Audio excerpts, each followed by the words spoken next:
As the US-led air war against Iran approaches the end of its fourth week, speculation is mounting that President Donald Trump may soon authorize a ground invasion, a move that would mark a dramatic escalation in the conflict.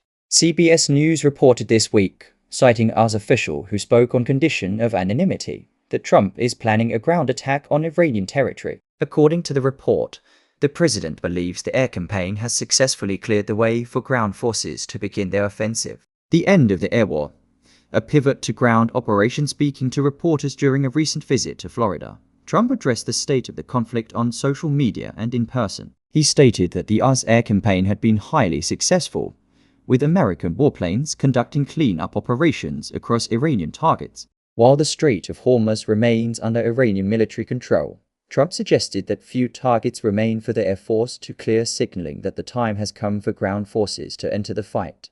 Trump characterized the current Iranian regime as a terrorist regime and declared that Iran is falling under the control of its leadership.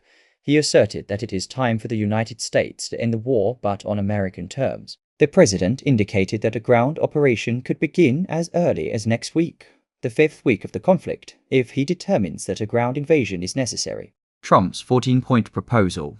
Conditions for ending the war before committing to a ground invasion. Trump has put forward a 14-point proposal aimed at securing Iran's acceptance of his terms. According to reports, the three most critical conditions are: 1. Iran must open the Strait of Hormuz and cease its claim that the waterway is its exclusive territorial waters.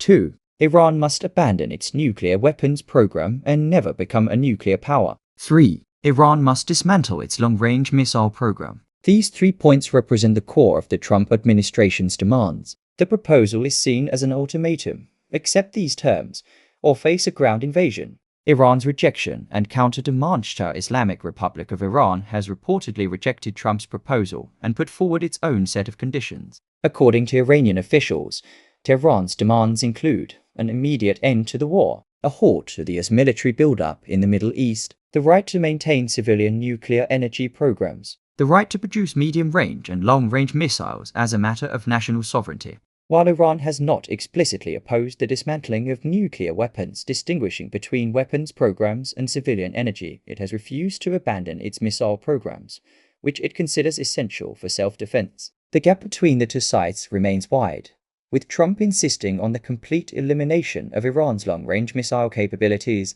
and Tehran refusing to compromise on what it views as a sovereign right.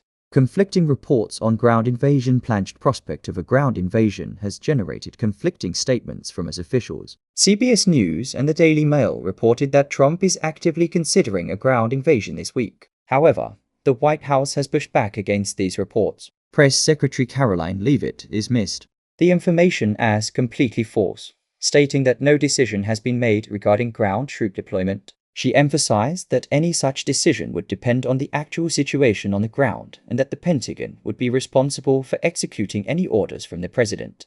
Despite the denial, the United States continues to build up its military presence in the Central Command region. An additional 5,000 troops have been deployed, joining a strike force that now exceeds 10,000 personnel. Combined with US forces deployed since the conflict began on February 28, operating in coordination with Israel and Arab partners, the total US military presence in the region is estimated to have reached approximately 50,000. Ongoing air operations and strategic objectives. While the debate over ground invasion continues, US and Israeli warplanes remain actively engaged in airstrikes. Fighter jets are conducting raids across Iran, destroying strategic targets and depleting Iranian military capabilities. According to Trump, the goal is to end the US war effort within 4 to 6 weeks, and he believes that American forces have already achieved the objective of destroying key Iranian strategic positions.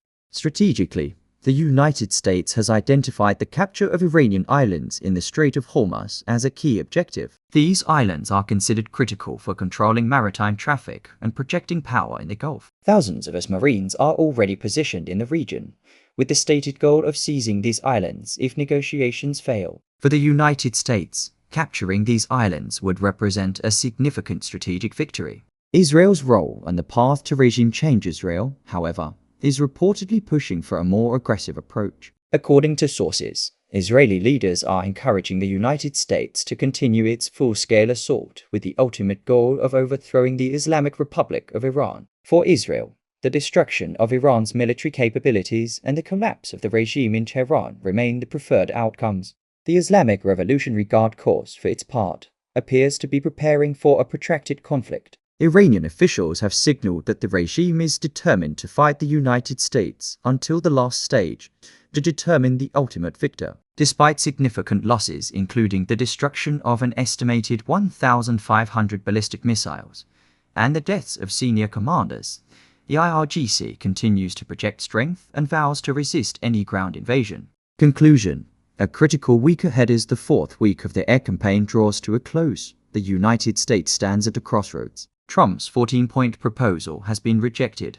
Iran has offered its own counter-demands, and the military machine continues to grind forward. Whether the president will order a ground invasion in the coming days remains unclear, with the White House denying immediate plans while simultaneously building up forces and preparing for the possibility.